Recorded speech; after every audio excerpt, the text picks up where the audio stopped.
arrêté de jouer à partir de l'expulsion de Yago? L'expulsion de Yago, elle survient. Troisième. Oui, moi j'allais dire que je suis très très content de l'heure que l'on a faite. Je trouve on a vraiment très bien joué, on s'est créé beaucoup d'occasions, on aurait pu mener plus largement. Puis après, c'est dur, on maîtrise beaucoup moins bien, voilà, ça devient difficile sur la dernière demi-heure. On manque de maîtrise, de métier, de capacité à tenir le ballon dans un moment comme ça, c'est vrai, je reconnais. Est-ce que c'est le même scénario qu'à Grenoble? À Grenoble, pareil, après le score, vous arrêtez? Ouais, mais à Grenoble, je sentais que c'était plus psychologique, c'est-à-dire un manque de volonté d'aller faire mal à l'adversaire. Là, je trouve qu'on a pioché physiquement, on a vraiment tiré la langue sur la dernière demi-heure. Et bon, on a fait beaucoup de choses un petit peu avec. On a mis beaucoup d'énergie dans notre première heure de jeu, et ensuite on l'a payé. C'est un manque de maturité encore? Je sais pas. Il n'y a pas que ça, mais il y a certainement ça aussi. Je dis, j'ai ressenti qu'on était vraiment moins bien physiquement sur la dernière demi-heure. On prenait des vagues et on n'arrivait pas à avoir la maîtrise que l'on a eue pendant la première heure de jeu. On a des occasions pour mener 2-0 en début de deuxième mi-temps. On fait un début de deuxième mi-temps presque parfait avec énormément de jeux, de possibilités de faire mal à l'adversaire. Et puis c'est vrai que lorsque l'adversaire se retrouve à 10, on ne trouve plus les solutions alors que ce serait a priori plus facile. Oui, c'est là où il y a le côté paradoxal. C'est-à-dire que pendant une bonne partie de la rencontre, on sent que vous maîtrisez votre sujet, que vous n'êtes jamais en difficulté, que vous vous dirigez vers une victoire tranquille, entre guillemets, bien sûr. Et puis, effectivement, cette expulsion génère peut-être un sentiment de révolte. Oui, mais je le ressens, je le ressens, mais vous disiez une victoire facile. Je crois qu'on n'aura pas grand-chose de facile cette saison, compte tenu du profil de l'équipe. Mais par contre, je sais on est un peu de retard. On est à la lutte et je sais par contre que cette équipe-là, ce groupe-là va se bagarrer. Je le sais. Après, on n'a pas beaucoup de marge. On sait qu'il faut qu'on soit vraiment concentré à notre maximum et avec de la fraîcheur pour exprimer notre jeu, mais on n'a pas réussi à le faire jusqu'au bout. Est-ce que vous pensez que ce résultat peut laisser des traces moralement, parce que c'est le troisième nul consécutif? On va pas revenir sur les matchs de Lens et Grenoble, mais d'un point de vue comptable... Ouais, c'est douloureux, c'est douloureux, mais moi je serai avec les joueurs et là je vais les laisser souffler demain et dimanche parce qu'ils ont beaucoup donné. Mais dès lundi, on va se remobiliser. Et c'est pas fini, on n'est pas largué, on est en situation de revenir et il faut surtout pas abandonner ou renoncer ou se décourager. C'est la dernière chose à faire. On gagne pas assez, je le dis, mais on perd pas beaucoup non plus. On a perdu 4 matchs depuis le début de la saison. On n'en gagne pas assez. On concède trop de nuls de ce genre. Mais voilà, on va pas renoncer. Parce que je trouve qu'au niveau du jeu, pendant certaines périodes, on est en gros progrès. Merci. Non, c'est bon. Merci. Merci Paul.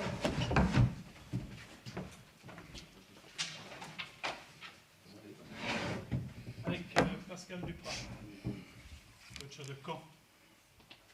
Madame. Non, mais on attend 2 secondes. Tu dis quand t'es prêt.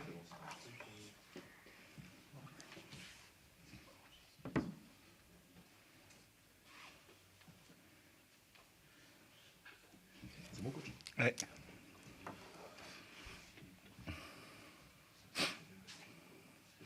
Il y a un truc plan cul, ça sonne, non? Allez, c'est parti. Bonsoir. Bonsoir. Qu'est-ce que vous retenez en priorité sur cette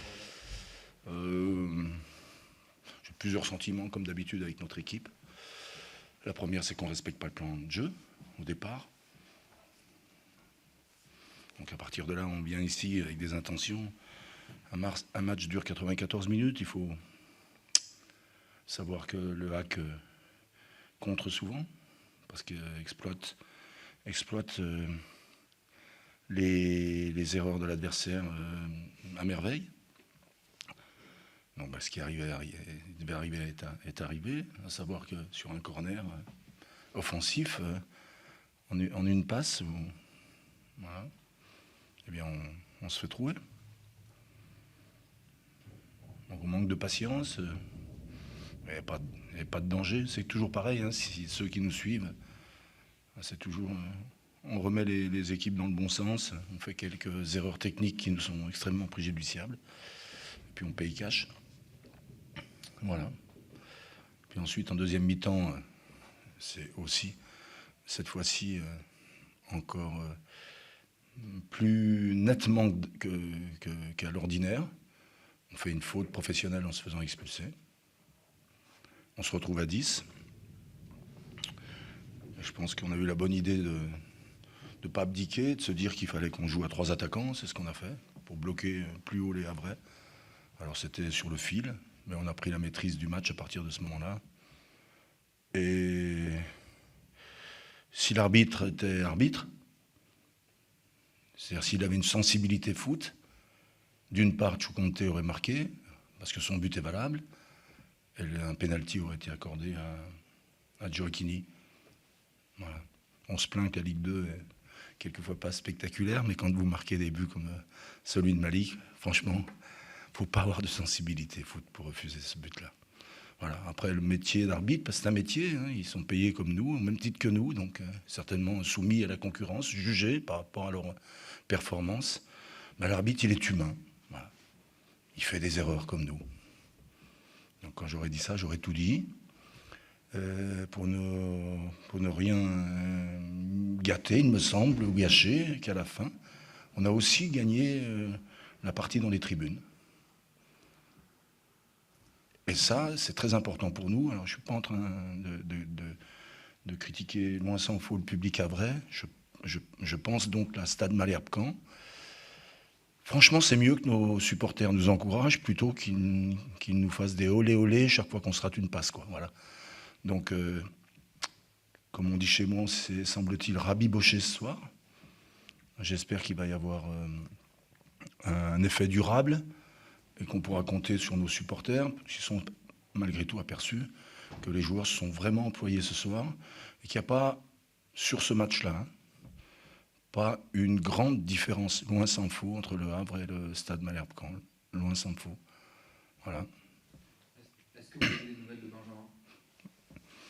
On va attendre les examens médicaux, mais c'est une blessure que j'ai malheureusement déplorée par 2 fois dans ma vieille carrière.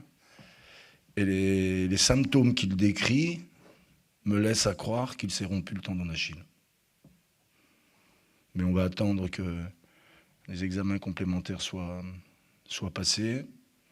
Voilà, on le déplore, on est malheureux pour lui, il revenait dans une forme éblouissante.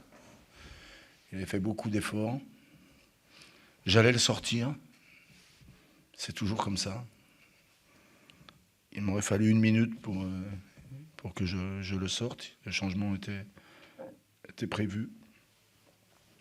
Malheureusement. Et c'était ça comment Seul, c'est toujours seul, hein, vous savez. Vous avez l'impression que quelqu'un il est à la lutte avec un joueur, il n'y a pas du tout faute du joueur. Lui, Benjamin veut récupérer le ballon, vous êtes en pleine tension, vous courez, et puis tout d'un coup, vous avez l'impression que quelqu'un vous a fauché par derrière, mais vous vous retournez, il n'y a personne. Voilà, ça c'est la rupture du tendon d'Achille. Alors est-elle partielle ou est-elle totale ? Voilà. N'y a-t-il pas de rupture du tendon d'Achille ? Pour l'instant, voilà. Il me semble que, d'après ce qu'il dit, d'après ce qu'il décrit, d'après son état, là, à froid, il me semble que ça sent pas bon. Pascal, vous aviez espéré fixer 7 points sur les 3 matchs. Ils sont pris. Ah non, ça c'est Anthony Weber. C'est Anthony Weber. Voilà. Donc là, vous avez Pascal Duprat en face de moi. J'avais espéré 9. Alors, vous aviez espéré 9. Mais je ne le disais pas, je disais rien à personne. C'est moins bien que 9. Voilà. Avec un arbitrage impartial, c'est 9. Parce que ce soir, on doit l'emporter. On aurait dû gagner ce soir. Nous avions gagné, de toute façon. Malheureusement, les buts sont... C'est comme ça, hein, c'est le foot. Je dis ça sans amertume aucune. L'arbitre, voilà, il n'était pas très inspiré ce soir pour nous. C'est comme ça, c'est la vie, c'est le foot. C'est pas... Je suis obligé de le constater. Donc, comme c'est factuel, je le dis. Voilà, c'est tout. Je le dis, c'est encore une fois, sans amertume, sans méchanceté. Parce que notre sport ne demande que faute. Faute de la part des acteurs, bien sûr. Faute de la part des coachs que nous sommes. C'est toujours, en règle générale, in fine, toujours les coachs qui se loupent. Mais aussi, de temps à autre, c'est les arbitres.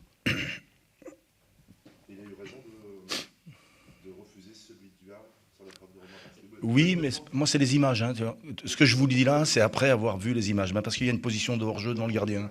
Donc voilà, il est dans les 6 mètres, il est en position de hors-jeu, il masque la trajectoire du ballon au gardien. Donc là, c'est le règlement. Alors, j'ai peut-être J'ai pas beau revu jeu. les images, j'ai vu d'en haut. Mais en fait, moi, je les ai revus, c'est pour ça que je me permets de C'est vous. pour ça que je me permets de vous demander. Voilà. Ouais. Mais vous êtes un journaliste à vrai, vous. Et comme ça, juste comme ça, toi. Tu vois. Voilà. Mais bon, ils sont où?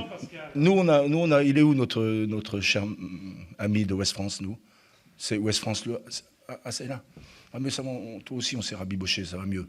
Mais Ouest France, d'habitude, ils sont pas avec nous, hein, au Stade Malherbe. Ils nous taillent tout le temps. Voilà. Vous, au moins, vous avez cette chance-là. Vous êtes Ouest France ici?